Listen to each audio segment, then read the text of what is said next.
ကားတစ်စီးကိုအရှိန်မြင့်အောင်လုပ်ပေးနိုင်တဲ့အရာပါတယ် ဆရာလီပါပေါ့ မဟုတ် အဲ့ဆိုအင်ဂျင်ပါဝါ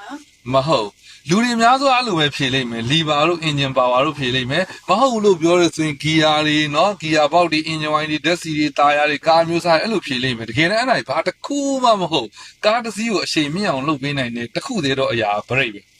ဘာဖြစ်လို့လို့ပြောရလဲဆိုတော့ဘရိတ်မပါတဲ့ကားအရှိန်မြင့်ပြီးမောင်းရဲလား ဟာ ကားအင်ဂျင်ပါဝါအရင်ကောင်းတယ်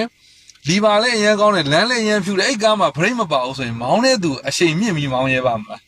ဘာဖြစ်လို့အရှိန်မြင့်ပြီးမောင်းရဲတာလဲဆိုတော့ကားစီးမှာဘရိတ်ရှိနေလို့ဘာကြောင့်လဲအန်ဒီတစ်ခုတွေ့လိုက်သူဘာလုပ်လို့ရလဲဘရိတ်နင်းလို့ရတဲ့အတွက်ကြောင့်ကားကိုအရှိန်မြင့်အောင်လုပ်ပေးနိုင်တာအဲ့တော့လူတွေစဉ်းစားတဲ့ပုံစံရဲ့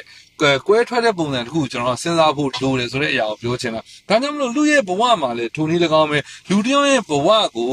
အထွတ်ထိပ်ရအောင်အရှိန်မြင့်အောင်လုပ်ပေးနိုင်တဲ့အရာကကိုချုပ်တီးတိုင်စွမ်းမယ်ဘာလို့လဲဆိုတော့လူတွေတော်တော်များများအောင်မြင်တဲ့အကြောင်းတရားကိုမချုပ်တီးနိုင်ကြဘူးပတ်စံရလာရင်သုံးပလိုက်တယ်ဝယ်ပလိုက်တယ်လုတ်ပလိုက်တယ်ကုန်ပလိုက်တယ်ပျော်ပလိုက်တယ်ပါပလိုက်တယ်